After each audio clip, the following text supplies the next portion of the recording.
and welcome. Welcome everyone and welcome. Again, this is one of the beautiful moment in our lives. Definitely we have wonderful, beautiful lives in our lives, many times that we can highlight when we thinking and reflecting in our lives. But truly, this is one of the beautiful moments in our life. We are glorifying our innate, beautiful nature.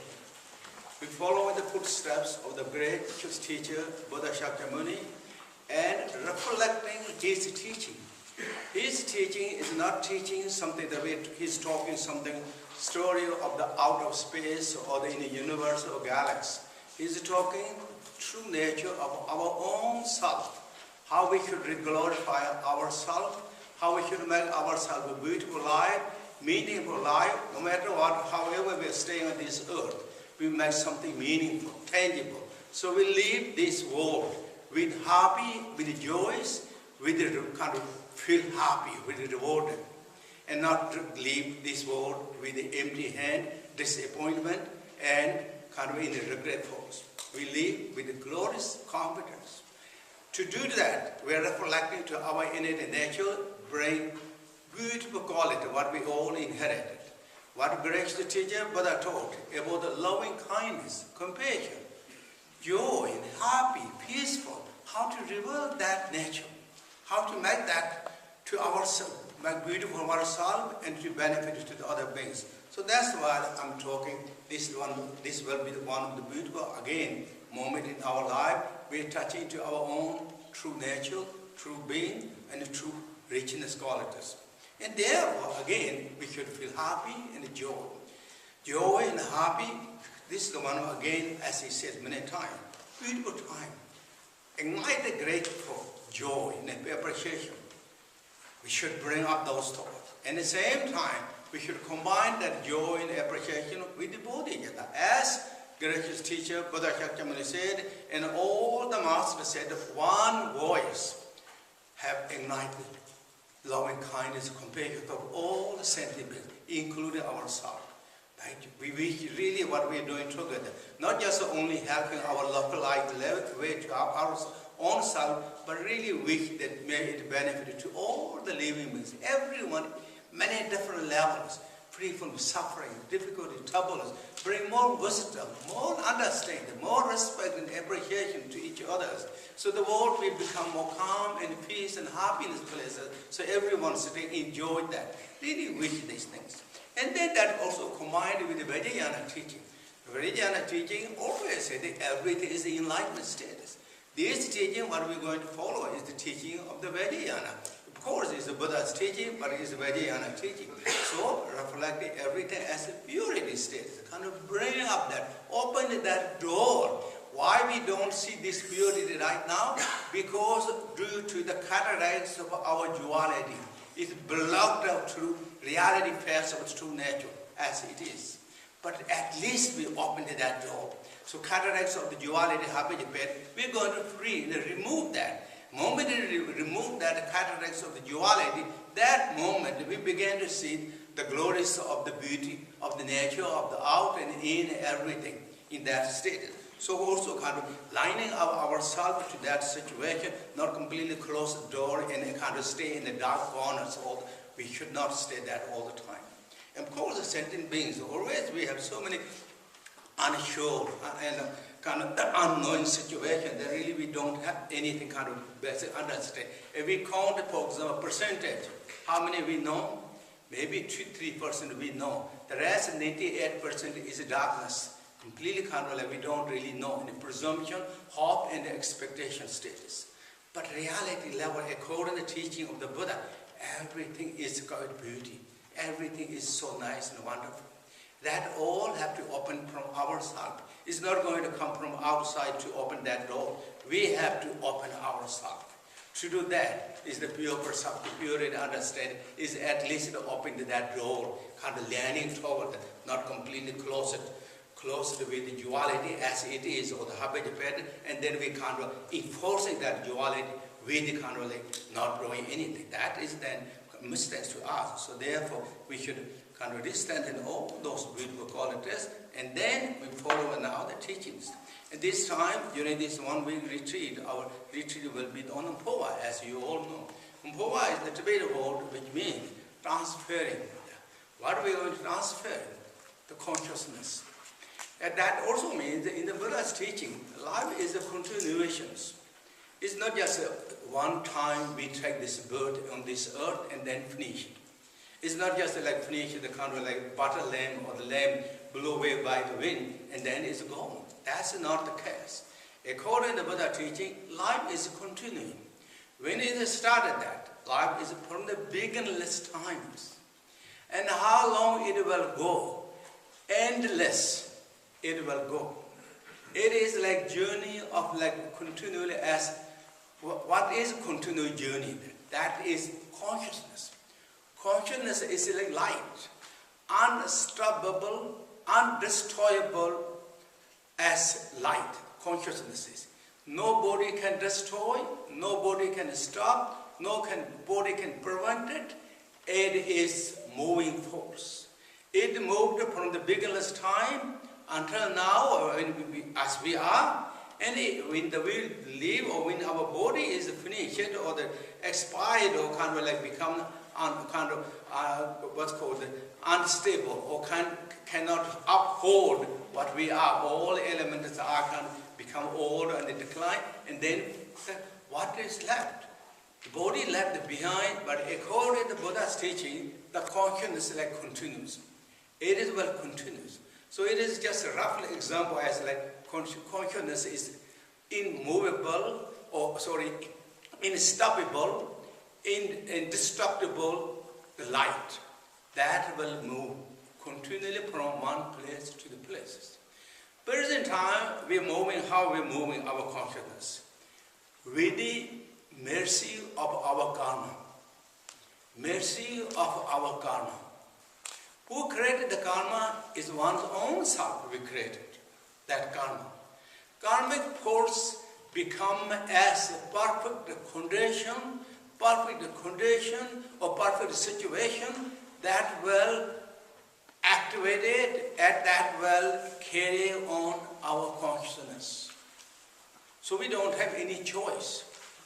As I said, it's like in a way, mercy of our own karmic deed, our own deed that will move. So the Phowa practice, we will practice the Phowa. What it does, it will make some directions. Again, who is going to make that direction? Ultimately, we are going to do. Each of ourselves make practice in Phowa and make the direction of that. So it's not just a become karmic force, carry wherever it carries. We make the direction. We make the choice. We stand behind our consciousness. And we, in a way, regulate it. Present time, the mostly sentient beings, when they pass away, there is no directions. According to the teaching, it goes, as I said, the mercy of the karma activities. It will go wherever. So the Phowa is so important, so special. And who taught this? Again, the gracious teacher, Buddha Shakyamuni, gave the teachings. When Buddha Shakyamuni reached enlightenment, age 35, he gave continual teaching, teachings until age 81. So over 46 years or 45 years that he continually gave the teachings. Those teachings are divided as according to Nyingma teachings. Nyingma schools of Tibetan Buddhism, 9 jnana teachings, 9 different teachings that Buddha gave. Why he gave those many teachings? Because of the individual's motivation, their interest, their kind of like wishes. So Buddha gave their teachings. Therefore, according to wish and capability and suitable each person, Buddha made big choice of that teachings that will lead the same goal, but according to their capabilities. So those those called the 9 jnana teachings. All those teachings are designed to discover our innate nature, make the destination of our beautiful future destination of the next lives, or even after lives, life after lives. That really will make that. But Phowa teaching is one of the very special teachings of the Vajrayana teachings. Vajrayana, which is the highest or the innate, of course you all know, most of you all know. A few of you maybe are not exactly familiar with that. Vajrayana teaching is known as esoteric teaching of the Buddha. Buddha gave that teachings. And Vajrayana teaching, what in the teaching, what you should say? Its teaching said, for example, like those Nayana teachings, suppose maybe I count Nayana teaching roughly that many of you already know. But however, first one is known as the Charvakayana teachings. Which Charvakayana teaching and the second teaching is known as the Particular Buddha teachings. Most of the time, those teachings are the basic Buddhist school teachings. We say that two are Charvaka and the Particular Buddha. First, the Buddha teaching. What will Buddha gave teaching that which he reached enlightenment age 35, he gave 4 noble truth teachings. Those all teachings are considering as these teachings of the Charvaka, teachings of the Particular Buddha. And if we could more kind of simplify that means foundation teaching. Foundation teaching means foundation teaching of all Buddha's teachings. All Nayana teachings are based upon those teachings. First Buddha teaching is the foundation teachings. And that is also such as Theravada teachings and the Sarva-Isagabhadaka teachings.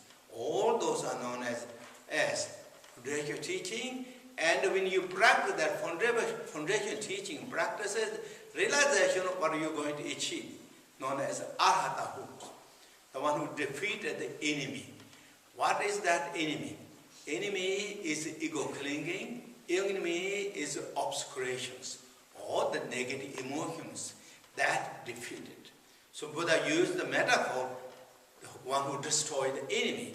But according to Buddhism, the true enemy is one's own ego clinging, one's own these negative emotions are really true enemies. They're not just being enemy for a short time, but they being enemy or opponent, obstacle for us from the beginner's times. Now always they're making trouble to us. Without the notice, without the knowing, they're behind the scene making obstacles. In the worldly level, kind of old enemies, they are very kind of temporary, maybe obstacles. Not long-lasting enemy as ego clinging, as negative emotions. But these arhatas, one who destroyed the practicing of this basic Buddhist teaching, what it destroyed? Destroyed that long-lasting enemy of the ego and as well as negative emotion together. Ego is like boss, negative emotions are retinues. It's like entourage. Entourage and all joined together make the trouble to us from the beginner's time. That's what they are known as the enemy. That's what the Buddha used the metaphors. And then third level of the teaching is known as the Bodhisattvayana. Another name of this is known as the Mahayana teachings. Bodhisattvayana teaching can be divided, not can be divided into two. Causal Buddhayana teaching, result Buddhayana teaching. Causal Buddhayana teaching is the commonly known as Suttara Mahayana teachings. Result Mahayana is known as commonly the Vajrayana teachings. Both are, whether it is Suttara Mahayana, whether it is Tantra Mahayana, or both are Mahayana based upon on that foundation teachings. Foundation Buddha teaching, such as Theravada or Sarva-Isabhada, known as Sarva-Isabhada or Theravada teaching. Commonly now, modernly, and it's not just modern; it's ancient name too, Theravada. This is the foundation. Whether it's the Vajrayana teaching, whether it's the Mahayana, Sutra Mahayana teaching, according to the Nyingma teaching and the Tibetan Buddhism, all is based upon on the Theravada teaching and the Sarva-Isabhada teachings. Sarva-Isabhada is maybe another kind of new terminology to you, many of you. But Sarva-Isabhada is known as, in ancient time, when Buddha entered Mahaparinirvana, after 100 years, about 100 years after Buddha's Mahaparinirvana, all Buddha's schools of teachings, followers started kind of making different schools, known as Theravada schools, and Sarva-Esavada schools, and Mankura Deva, Parti Deva. I mean, it with those you said. But Sarva-Esavada and Theravada are Sanskrit word or the Pali words. So different schools emerged. In reality, it is all same teaching, but different schools teachings. So Sarva-Esavada is kind of mainly kind of become the part of the Mahayana teachings, that which is uphold Vinaya teaching, Sarva-Esavada teachings. Theravada is now what is called modern time Southern Buddhist schools, like Sri Lanka and Burma and in Thailand. And the Sarva-Esavada school is a northern Buddhist school, such as in Tibet, Mongolia, and in China, and then I think Japan, and all of Bhutan, and all those are become the follower of the Sarva-Esavada schools of the Vinaya teaching or the basic Buddhist school teachings. So the Vajrayana teaching, Mahayana teachings are on the best upon these teachings, all rooted on these teachings. So now so Mahayanas, and then Mahayana. So Sutta Mahayana is the Bodhisattva Mahayanas. Bodhisattva Mahayana. Above that, then all is the Vajrayana teachings. So that means above that, according to 9 yanas, 3 of them. Now I have listed 3, and now the 6th is all Vajrayana teaching. Those are known as also within the Vajrayana teaching divided into 2 groups, known as outer tantra, inner tantras. And outer tantra is known as Kriya tantra, Upatantra, Yoga tantra. Those are Vajrayana teachings. Those are known as outer tantras. And why is it known as outer tantra? Even though this Vajrayana teachings, this is more kind of like communicated and associated with the way things are, kind of more connected to that. And such as a conjugal level, very perfect, clean, beautiful, vegetarian, and all those just really like in the world like considering those are good. That's what they really follow. That and practicing, then meditating, visualizing, and reciting the mantra. Those are outer tantras. The inner tantra is then mainly not really focused on the conduct too much, but more focused on the mind, and activating the nature of the mind. And as I earlier mentioned, and many of you know, that everything is enlightened status. And more focus on that status, in enlightened state. Outer universe is enlightened, our inner mind is enlightened, physical is enlightened.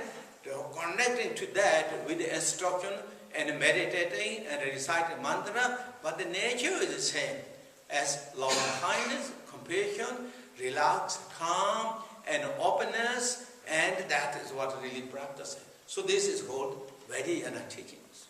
Among the Phowa practice is the inner tantra teachings. Of course, there is many others, but basically what we are going to learn is, there is many Phowa practices, but what we are going to more focus is the Vajrayana teachings, inner tantra teachings. Now, inner tantra teaching is what? Reaching enlightenment within these single lifetimes.